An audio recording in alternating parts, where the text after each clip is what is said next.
देखते हैं क्या कर रहा था ये, कि देखिए यहाँ एक टेबल बनाई गई है,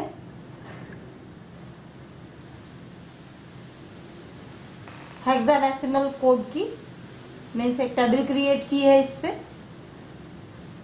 जो असेंबलर अपने आप करता है। देखिए लोकेशन, इस टेबल में है लोकेशन, काउंटर और हमारा सिंबॉलिक प्रोग्राम। देखिए तो इसमें जितने संकेत लिखे हुए थे गिन सकते हैं आप, 1 2 3 4 5 6 7 8 9 10 11। देखिए यहाँ पे भी हमारे सामने उतनी लाइंस आ गई हैं। देखिए यहाँ पे इन चीजों को हमने इस तरफ लिख दिया है सिंबॉलिक प्रोग्राम में। ओरिजिन 100, लोड सब, देखिए सारा सेम एज इट इज यहाँ पे लिखाया गया है। ये 1 2 3 4 5 6 7 8 9 10 11, आप देख सकते हैं 11 लाइनें यहाँ पे आ गई है। और इनकी टेबल तैयार की है असेंबलर ने, तो उसमें लोकेशन दी है। देखिए हमने क्योंकि लोकेशन 100 दी थी यहाँ पे, इसलिए इसका मतलब है कि फर्स्ट लोकेशन 100 हो। तो देखिए ये यहाँ पे 100 लिखा हुआ है, मैं बोल रही हूँ यहाँ पे ताकि ये अगर आपको दिखाई नहीं दे रहा तो आप इसको समझ सकेंगे कि फर्स्ट लोकेशन 100 है। और उसके लिए जो हमारे पास 100 पे हमें जो ऑपरेशन दिया गया है कि ओरिजिन 100 से हो, और 100 के बाद हमें कहा गया है कि लोड सब, यानी सब्ट्रैक्शन को लोड करें, सब्ट्रैक्शन को लोड करें। तो ये सब्ट्रैक्शन जो है हमारा कहाँ पर रखा हुआ है इस लिस्ट में हमें देखना है। तो देखिए सब्ट्रैक्शन हमारा ये यहाँ पे हम देखें, यहाँ पे रखा हुआ है, देख सकते हैं आप। तो अगर इसकी हम यहाँ वो देखें लोकेशन, तो हमारी 107 हो रही है, देख सकते हैं आप, हमारी लोकेशन हो रही है 1 0 और 7।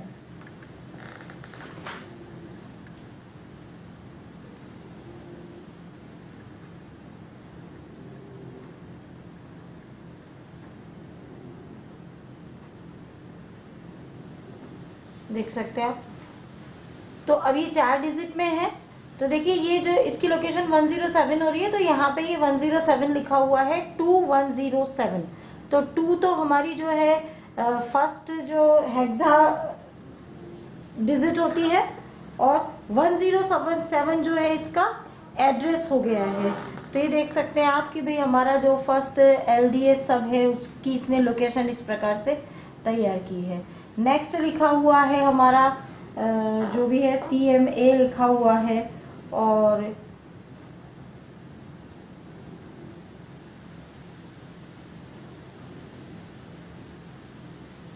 ये हमारे कंटेंट है, मीन्स इसके अंदर के टेक्स्ट की लोकेशन है ये।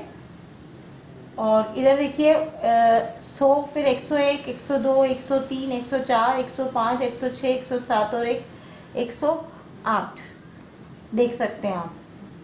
और ये लोकेशन इस प्रकार से, यहाँ तो हमारी ये फर्स्ट लोकेशन हो गई है। ये हमारी एक फर्स्ट हेक्साडेसिमल जो है हमारी मोड बिट होती है। आपको हम पहले ये चीज जान चुके हैं कि मोड बिट एक होती है डायरेक्ट और इनडायरेक्ट एड्रेसिंग के लिए। और ये 107 हमारी मेमोरी लोकेशन है, 107 8 जो भी हमारी आती है, जैसे मिन की 107 है, सब की 107 है, सॉरी मिन की 106 है। तो जहाँ पे मिन के लिए ये कहेगा वहाँ पे देखिए आप ये एड मिन कर रखा है, तो यहाँ पे इसने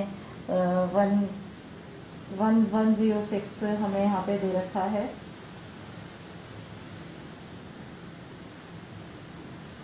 तो ये टेबल जो है कंपाइलर ऑटोमेटिक जनरेट करता है। ये जो हमारी कमांड है, जहाँ जहाँ भी यहाँ हम लगाते हैं, तो ये लोकेशन से यूँ काउंट करता है कि कौन से नंबर पे हैं। और यहाँ जो है फर्स्ट तो हेक्सा बिट हमारी, मोड बिट हमारी फिक्स होती है। आपको पता है, हमने पहले पढ़ा था कि मेमोरी रेफरेंस वेरिएबल के लिए क्या है, और वो दूसरे वेरिएबल्स के लिए वेरिएबल के मतलब इंस्ट्रक्शंस के लिए हमारी क्या क्या फिक्स हैं। जैसे हमने कहा था कि हमारे रजिस्टर वाले जो इंस्ट्रक्शन है उनके लिए तो 7 फिक्स होता है। हमारे मेमोरी रेफरेंस वाले हैं उनके लिए 0 से लेकर 8 तक, और इधर से 0 से 6 तक, और या अगर अपन इनडायरेक्ट एड्रेसिंग होती है तो 8 से E तक हमारा वो होता है। तो ये आगे के कोड ऑटोमेटिकली उस हिसाब से लग जाते हैं। प्रथम जो है, प्रथम हेक्साडेसिमल उस हिसाब से होती है, और ये इसके बाद जो ये 3 डिजिट हमारी आती है, ये इस लोकेशन में से ली जाती है, देख सकते हैं आप। तो ये इस प्रकार की टेबल जो है कंपाइलर ने तैयार की, और इसको स्पष्ट करने के लिए यहाँ बताया हुआ है, देख लीजिए। एड्रेस सिंबल है हमारा मिन 106 पे है, उसका हेक्साडेसिमल एड्रेस, सबका 107 पे है, और डिफरेंस मीन्स उनका जो अंतर जो स्टोर होगा, मीन्स हम कहते हैं ना ए बराबर बी, सी बराबर ए प्लस बी, उसको लिखने के लिए यहाँ पे इस तरीके से लाइन लिखी गई है कि देखिए माइन डेक एट 3 सब कॉमा डेक -23 और डिफ हेक्स 0, मीन्स 80 में से 83 घटाएं और वो हेक्स में स्टोर हो जाए। इसको इस प्रकार से यहाँ पे लिखा गया है। तो ये देखा आपने अभी कि ये इससे हमारी, इससे किस प्रकार से हमारा असेंबलर जो है एक टेबल तैयार कर रहा है। और यहाँ पे आएंगे हम, ये हमने इसको देखा मेन का, और इनका एड्रेस यहाँ पे देखकर समझा। अब देखिए ये हमारे सामने आस्की कोड की टेबल है। तो अब देखिए आप इससे इस आस्की कोड के हिसाब से ही हमारे जो है हेक्साडेसिमल कैरेक्टर्स के कोड हैं ये, सॉरी, तो इनके हिसाब से ये यहाँ पे एक टेबल तैयार करेगा। और देखिए आप कि किस प्रकार से ये किसी भी कमांड को मेमोरी में लिखता है, रिप्रेजेंट करता है, प्रेजेंटेशन किस प्रकार से होता है। ये तो हमने अभी देखा कि ये एक टेबल तैयार करता है, पर ये टेबल को कैसे तैयार करता है, या मेमोरी में इसका प्रेजेंटेशन कैसे होता है, प्रस्तुतिकरण कैसे होता है, इसको हम इन दोनों चीजों से देख के समझेंगे। देखिए कहीं इंस्ट्रक्शन दिया हुआ है PL3, LDA और सब आई, देख सकते हैं हम कि इस प्रकार का जब इंस्ट्रक्शन दिया गया है, ये जैसे यहाँ देख सकते हैं आप मेन कॉमा डेक 83, और इसके आगे जो भी हम अगर दे दें तो देखिए आप इसको मेमोरी में ये कैसे लिखता है। इसका तरीका ये होता है कि यूजर जैसे ही सिंबॉलिक प्रोग्राम को टर्मिनल पर टाइप करता है, मीन्स कीबोर्ड से जैसे ही टाइप करता है, तो एक लोडर प्रोग्राम जो होता है वो क्या करता है, इन इनपुट कैरेक्टर्स को, मीन्स सिंबॉलिक प्रोग्राम के जो कैरेक्टर्स हम जो अंदर डाल रहे हैं उनको मेमोरी में डालने के लिए एक लोडर प्रोग्राम को प्रयोग में लिया जाता है। यहाँ पे जैसे ही हम टर्मिनल से टाइप करते हैं तो एक लोडर प्रोग्राम हमारे द्वारा डाले गए सिंबॉलिक प्रोग्राम को मेमोरी में डालता है। फिर इसका मेमोरी में जो प्रेजेंटेशन, इसीलिए क्योंकि ये सिंबॉलिक प्रोग्राम को ही के कैरेक्टर्स को ही इसमें डालता है, तो इसीलिए इसका जो हमारा मेमोरी में प्रेजेंटेशन एक तरह से दिखाई देता है तो वो सिंबल्स का ही बना हुआ होता है। और ये जो है हमारे अल्फा न्यूमेरिक कैरेक्टर कोड का ही बना हुआ होना चाहिए। इसका मतलब फैक्ट है कि अल्फा न्यूमेरिक कैरेक्टर कोड का ही बना हुआ होना चाहिए, क्योंकि हमारे ये कोड में ही जाएगा। सिंबॉलिक प्रोग्राम जो है वो कैरेक्टर्स के रूप में ही जब उसके अंदर जा रहा है, तो इसका मतलब उसका प्रस्तुतिकरण उसी रूप में होगा, तो उसमें अक्षर और सिंबल्स, अंक और सिंबल्स दोनों के कैरेक्टर कोड शामिल होंगे। जो बेसिक सिंपल जो कंप्यूटर्स होते हैं हमारे, उनमें प्रत्येक कैरेक्टर जो है एक 8 बिट कोड द्वारा प्रदर्शित होता है। यहाँ बहुत ध्यान रखने वाली बात है, मैं जो कुछ बताने जा रही हूँ अभी, कि प्रत्येक कैरेक्टर जो है 8 बिट कोड द्वारा प्रदर्शित होता है, और हायर ऑर्डर बिट जो है हमेशा 0 होती है, मतलब सबसे ऊपर का जो कोड बिट हमारी होती है वो 0 होती है, और बाकी की जो 7 बिट होती हैं वो हमारी आस्की को बताती हैं। बाकी की जो 7 बिट होती है वो हमारी आस्की को, ASCII character American standard code for information interchange की बात कर रहे हैं, उसकी व्याख्या करती है।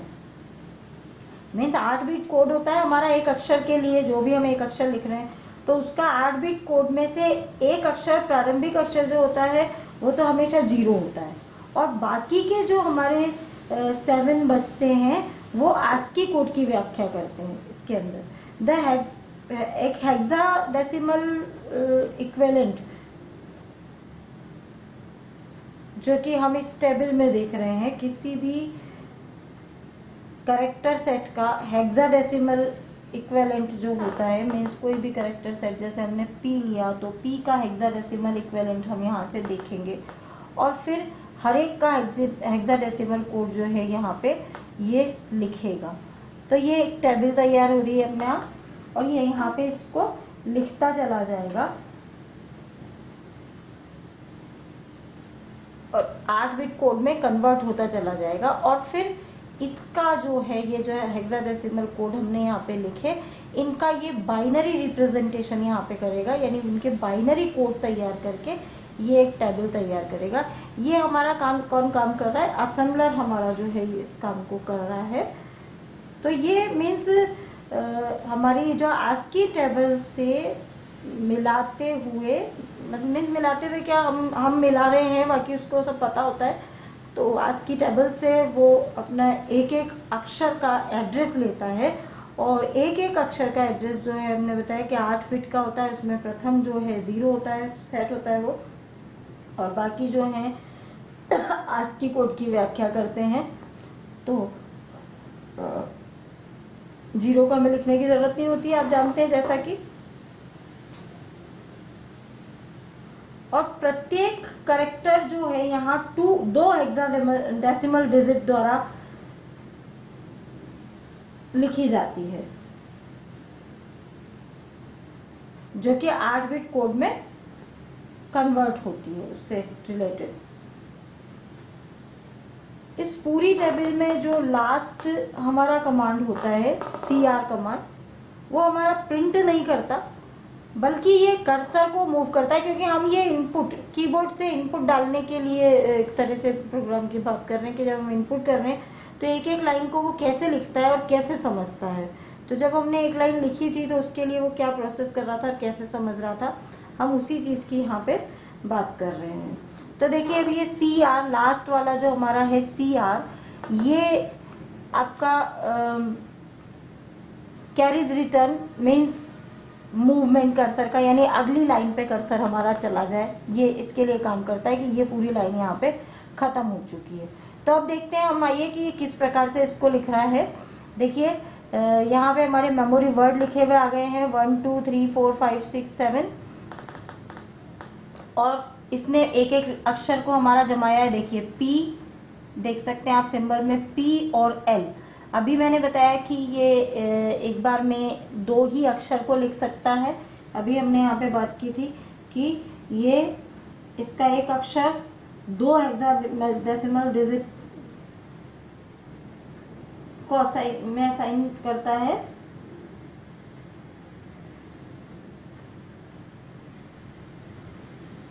और एक उसमें हम एक अक्षर में एक उसमें 2 ही अक्षर हम लिख सकते हैं। देखिए P और L, तो हमने लिखा P और L, एक वर्ड मेमोरी में हम 2 अक्षर लिख सकते हैं, कैरेक्टर लिख सकते हैं। P और L लिखा है इसने, और ये P का ASCII टेबल में से, L का ASCII टेबल में से यहाँ से पता ढूंढा कि P का ASCII टेबल में क्या एड्रेस है। आप इसमें यदि प्रॉब्लम आ रही है तो आप ASCII टेबल खोल के और इसको चेक कर सकते हैं।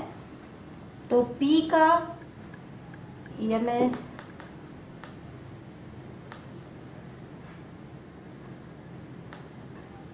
इसको 2 पार्ट में अगर खोलती हूँ तो ये भी प्रॉब्लम हो जाएगी। खैर अभी हम इसको यहाँ से ऐसे ही समझ लेते हैं, फिर मैं नेक्स्ट पार्ट में आपको थोड़ा सा ये बड़ा खोल के दिखा दूंगी। फिलहाल हम इसको यहीं से समझ लेते हैं। देखिए आप, ये देखिए हमारे सामने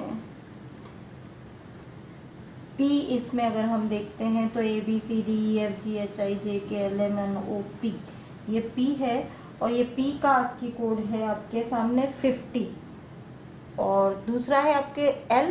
तो देखिए L का भी ढूंढते हैं हम, ये रहा L, और L का ASCII कोड है आपका 4C। तो देखिए ये इसको किस प्रकार से लिख रहा है। देखिए ये इसमें मेमोरी वर्ड 1 2 3 4 सिंबल लिखे इसने P और L, और ये हेक्साडेसिमल कोड में P और L का एड्रेस लिखा। P का हमारा 50 था और इसका हमारा 4C था, 4C देखिए आप। तो ये इसने लिखा, और इसको दोनों को इसने बाइनरी में रिप्रेजेंट किया, देख सकते हैं आप। तो ये 16 बिट इसीलिए हो गई क्योंकि एक हेक्साडेसिमल के लिए 8 बिट, तो इस हेक्साडेसिमल के लिए ये 8 बिट और इस हेक्साडेसिमल के लिए ये 8 बिट, क्योंकि एक लाइन में हम 2 अक्षर को लिख सकते हैं और एक अक्षर जो है हमारा 8 बिट का बनता है, तो 2 अक्षर हमारे 16 बिट के हो गए। तो ये अच्छे से आप इसको देखें, तो ये इसमें बाइनरी में इसको चेंज करके लिखा। फिर दूसरी लाइन में आता है हमारा, देखिए 3 और 3 के बाद कॉमा, जिससे पता लग रहा है कंपाइलर इसी से समझ पाता है कि ये लेबल है। तो देखिए PL के बाद दूसरी लाइन में लिखा 3 और यहाँ कॉमा है, आप नहीं देख पा रहे हैं पर समझ लें, यहाँ पे 3 के बाद कॉमा है। और फिर हेक्साडेसिमल कोड में से वापस 3 की और कॉमा का हेक्साडेसिमल कोड यहाँ देखा हमने, तो देखिए 3 यहाँ से शुरू हो रहा है 0 1 2 3 और 3 का हमारा हेक्साडेसिमल कोड है, मैं आपको बता देती हूँ 33 और कॉमा का हेक्साडेसिमल कोड है हमारा, ये देखिए आप, कॉमा है हमारा यहाँ पे प्लस के नीचे, ये हमारा कॉमा है और कॉमा का एड्रेस है हमारा 2C, यानी 3 का एड्रेस था हमारा 33 2C। तो देखिए ये यहाँ पे ये 33 और 2C और फिर इसका बाइनरी इक्विवेलेंट। फिर देखिए LD, यानी फिर अगले उसके 2 अक्षर लिए, तो LD और LD का भी इसी प्रकार से ASCII कैरेक्टर कोड ढूंढ के यहाँ पे लिखा गया है, फिर कन्वर्जन किया गया है। फिर देखिए LD के बाद A है, तो हमने A ले लिया।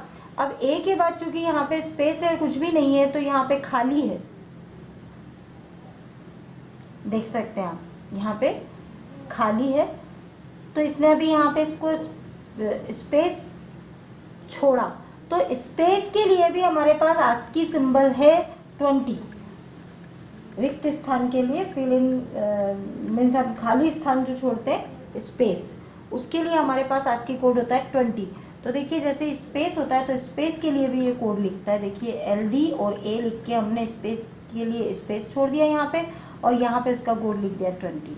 और इस प्रकार से फिर सब SU, फिर भी फिर स्पेस, तो स्पेस के लिए 20 और फिर यहाँ पे लास्ट में हमारा आ रहा है ICR। तो ये ICR देखिए, हमने तो यहाँ CR तो लिखा ही नहीं है, हमने तो केवल I लिखा था, तो ये I तो आ गया हमारा, लेकिन CR मीन्स होता है कैरीज रिटर्न, यानी लाइन के अंत में ये स्वयं लगाता है कि यहाँ पे इसका मतलब पंक्ति चेंज करनी है, कर्सर को मूव करना है।